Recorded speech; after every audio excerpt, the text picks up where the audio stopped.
Are we too independent for real friendships? I don't want to tell anybody that I'm struggling. I don't want anyone to have to hear my problems. Disappointing people. I want to be the one that helps them with their problems. I don't want them to have to sit there and figure out my problem. A person that's truly authentic and truly healed does not need friends. You don't always need friends. Move alone. Why do y'all are emotionally dependent on other people? I don't understand that. I feel like a lot of us are so self-reliant that we almost don't need friends. Now, I know that sounds wild, but let me explain. We definitely want friends, and on our evenings and weekends, we can feel the space of where friends should be. But the truth is, for a lot of us, hyper-independence isn't always a flex.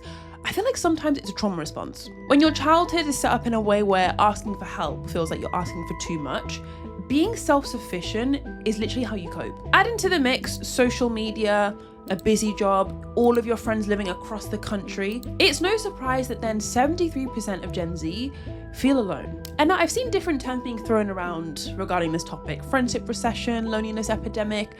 Clearly there's something wrong, and I don't always feel like just throwing it all on social media gives the full picture. Do you know what I mean? Some of it can be put down to technology, but in reality, I feel like there's a lot more that's going on.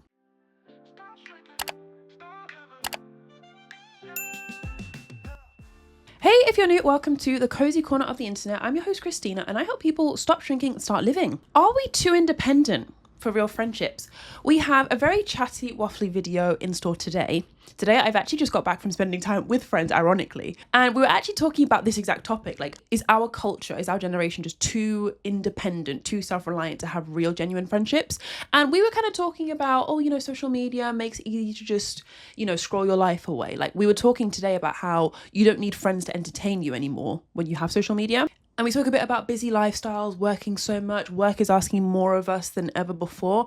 And I was kind of like, this all makes sense, but I was like, surely there's something more. Then I was like deep diving on the internet and I came across this woman called Nicole LaPerla. I'm sure you guys have probably seen her as well. She's had a book that's come out called This Is How You Do the Work, and it's been on my wish list for ages. I'm like dying to read it, but I keep brushing it to the side. I don't know why. If anyone's read the book, let me know what you thought in the comments below. But I saw a reel of her talking about how hyper-independent is often a trauma response, and I feel like this makes so much sense. In childhood, when we didn't have someone show up consistently to meet our needs, we may become what is called hyper-individualized. Simply, that means I can do everything on my own and I don't need other people. As humans, in reality, we all need other people. So what we're really saying is, I don't feel safe sharing my needs with you. I don't trust you. I don't know about anyone else, but I feel like that sums me up so well. Now, don't get me wrong. I was raised by a single mum. Shout out to mum if she's watching. She was so busy. I feel like she was busy growing up with work. She was a single mum since I was like a 1-year-old. She was raising me by herself, even when I was like a baby. Even before that, to be fair, but let's not go into like my mum and my dad and the drama going on between them. She was just so busy with work that naturally when I was younger, like I was just cracking on with things. Like I was doing my homework. I was like taking myself to school. And I think she always says I was such a good kid. Like I just went to school, did my homework, looked after myself, never complained. I was like a good baby, slept through the night, even down to like the early stages of me being a child. She was like, you were always just so well behaved. And there was never a time in my childhood where I felt like I had a moment where I really, really needed help. Like I really need to ask my mum for this, or I really need to ask someone for this. Like I never really had that. I kind of just did everything myself. And part of me thinks like, was it because I just slowly learned to like, don't ask for help? Your mum is busy. She's focusing on things. Like, don't disturb her. Like, focus on you. Just do everything yourself. I never thought of it that way. But when I saw that reel, and I've been scrolling through Nicole's like content and her tweets and stuff, and she's sharing a lot of stuff that I like really agree with. So I really want to read her book. But this is honestly one of the first times where I've realized like, wow, hyper independence or hyper individualism can be a trauma response. And now hyper-individualism is a new term that I've actually not come across before. I've heard of hyper-independence where you're just super independent, I guess. But hyper-individualism is essentially when you just focus on you as an individual rather than your collective. I think back when we were back when people used to go to church or people used to go to sports clubs or youth groups, back before phones and stuff, I guess that was maybe a time where we were less individualistic. We'd think about okay, the community, the youth group, the church, my sports team, my class. Whereas now it's all me, me, me. I think having a hyper individualist culture can be positive at times. Like, for example, you have an outlet to express yourself because you have now social media. Like, you can literally explore your personality and figure out what you like. You can build your confidence because now it's becoming normal to go on solo dates or solo travel, do things alone. Like, that is normal. However, on the flip side, when you build your confidence as an individual, you build self-esteem in yourself. I can do things, I can work, I can accomplish things on my own. You almost underdevelop the part of you that relies on a community. I don't know if any of you have seen that tweet from this American entrepreneur. She's called Cody Sanchez. She makes a lot of YouTube content, actually. You might have seen her from her YouTube content. She essentially she had a tweet that went viral, talking about how, a sign of adulthood is not asking your friends for a ride to the airport. This has done the round on TikTok and Instagram and even Facebook. It's made its way over there. Like, people are talking about how, it's insane that you can't even ask your friends for a ride to the airport, or how this is basic adulthood, figure it out on your own, get an Uber. I'm of the belief that your friends are there to support you. We often look at friendships like, oh, I want someone to spend time with, someone to have fun with, but it's also actually really nice to have someone to rely on. I know for a fact, if you're watching this, you are super reliable and people can count on you. People can ask you for help, you will show up. But then equally, it's so nice for you to finally have someone to rely on. When you need to go to the airport, it's so nice for you to have someone to turn to. I don't think the friendship is solid if it's only a one-way street, I can rely on you, but you can't rely on me. I think it does have to go both ways. And I think in long-term friendships, when there's mutual trust, you've known each other, you maybe had a couple hiccups and arguments, you do build that. I can rely on you now. I do trust you. You do get there. But in a weird way as well, I feel like social media has raised our standards. There is a list, 19 million lines long, of what is a good friendship. Oh, no trauma dumping. They always stand up for you. They're not jealous of you. They're always there. They pick up the phone when you call. They always text back straight away. They never complain. They never argue. The list goes on with all this TikTok content now of, cut off these people if they do this, or never talk to this type of girl ever. It weirdly gives you I think it gives you an unrealistic sense of what friendships are actually like. And we've all had friendships. We all know that there will be arguments at times. There will be drama at times. I don't think that's bad. I'm of the opinion, if humans are involved, there is going to be trouble. Look at us. We are a bit of a mess. I think social media has raised our standards in a friendship way where we know, okay, I can make friends if I hop on Bumble BFF, but the faff and inconvenience and struggle and annoyance of having to deal with someone else's issues is just too much. We almost only want to deal with the friendships for the upsides and not for the downsides. It reminded me a little bit of religion. I know that makes no sense, but when I was talking to my friends about it today, and we were talking about this, people sometimes only have a take attitude to friendships. Or I want to, receive good times, receive, fun holidays, a fun person to hang out with. If you think about it, back in the day when, it was just a given that you'd say go to church or you'd go to a religious place on a certain day of the week. When you were young, especially, you would just kind of show up. Your parents told you to go. It's what the family does. You literally just show up and go. As you get older, you might find your own personal relationship with the religion, and you might think, this actually means something to me now, or maybe it doesn't. Maybe actually this isn't what I want for myself. I want to stop going. Either way, you simply just show up. It's just a given. Your family does it, the community does it, you do it, you just show up. I almost feel back in the day, maybe that's what it was like with friends. We have a bit of a rose-tinted approach to how we think about, oh, back in the 90s or back before phones, it must have been so nice. People had more friends. How do we know that it also just wasn't a given though? Okay, you just hang out with these people, or you just spend time with these people, you just get coffee with these people. It's just a given. Part of me thinks, what if that's the case? It's similar to even relationships. I was reading an article on Inside Higher Education about how simple objects like the mirror or the fork kind of completely changed how society shows up. For example, before we had mirrors, your value is determined by how much, work you can do, output you have, or maybe even your position of power. However, when we introduced mirrors, it almost gave people the chance to self-reflect. focus on their image, improve their image, and like raise their value in that way. And it completely changed how, you know, individual people were. We weren't just focusing on like you and everyone else. Like with the mirror, we're now focusing on ourselves. And even with the fork, it was talking about how eating shifted from being like a communal practice, but also became more individualized. Like, you know, you could eat on your own now. You didn't need to eat with a group of people. Like, you have a fork to do it independently. And I know you might be like, Christina, why the hell are you talking about forks and mirrors? But in that same article, they were talking about how love letters completely changed relationships. Back in the very, very olden days of like 17th century, like marriage was just like, this is who you're marrying. Like, no choice. Like, this is, you know, woman, man, like, get cracking. Like, that was just what you did.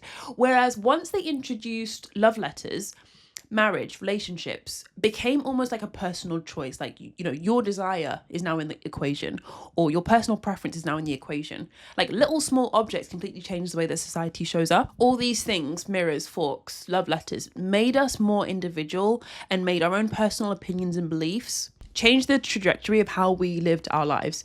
And I feel like the next step of that, or like the next step up the ladder, is technology. Like, we're all feeling it. We're all feeling how distant we are. We're all in the same room, in the same train carriage, in the same class, but we're so disconnected. And one thing I do think with social media is it can make you like emotionally numb in a way. I remember years ago when I had a social media detox, I'm talking, I didn't use TikTok, Instagram. Actually, no, TikTok wasn't even around. This is how long ago it was. I think this was like 2018. I didn't use Instagram for like a year. And honestly, it was like it was one of the most refreshing periods of my life. Like, sometimes you don't even realize how numbed you are because you're so distracted from TikTok, or you're constantly listening to music, a podcast, a Netflix show, a YouTube video. Like, you know, like if you actually think about it, we all have screen time. 4 hours, 6 hours, 8 hours, 12 hours. I'm giving side eye to you guys at 12 hours. But like, none of us know what our silence time is. Like, time where you're literally just sat with yourself. And when I think back to that time when I had like a social media detox, I actually was less emotionally numb. Like, I was more emotionally aware. Like, I could actually feel things that Instagram was distracting me from, or I was aware of the emotions that I had that Netflix was distracting me from. And I almost think that Netflix, TikTok, YouTube, Instagram, all of these things almost distract us from how much we want our friendships as well.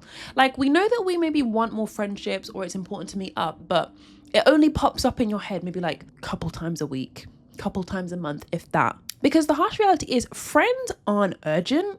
Like, you're not going to die tomorrow if you don't make a friend today. I think that's why a lot of us postpone it as well. Like, oh, it's not that important. You know, I'll focus on that when I graduate, when I get my promotion, when I move cities. You know, I'm moving soon. Like, what's the point moving, like making friends now? Loneliness isn't life-threatening, but it can be soul-destroying. And I was looking into this and I found out there's a term for this where it's called temporal discounting.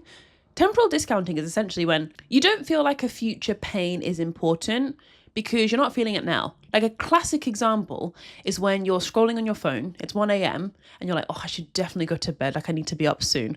But you know, you don't really feel like putting your phone down. You're like stuck in a rabbit hole. Like, you're just like, one more video. And you tell yourself you'll go to bed later on. The future pain of waking up really tired doesn't feel important because you don't feel it right now. Equally, when it comes to friendships, making friends doesn't feel that important because you're not suffering too much right now. And, you know, going back to the earlier point, I do feel like a big reason why we don't feel like it's that important is because we're so well distracted. You know, you think you open up TikTok as entertainment. Honestly, I think it's a distraction. I think all of us, if we wanted to make more friends, we absolutely could. But one of the things I actually find hold us back a lot is like the amount of effort required. Like, it's literally, you can make friends online and it totally is possible. I actually made some really good friends online through content, to be fair. But when it comes to real life, you either have to download an app, you have to go to a new club.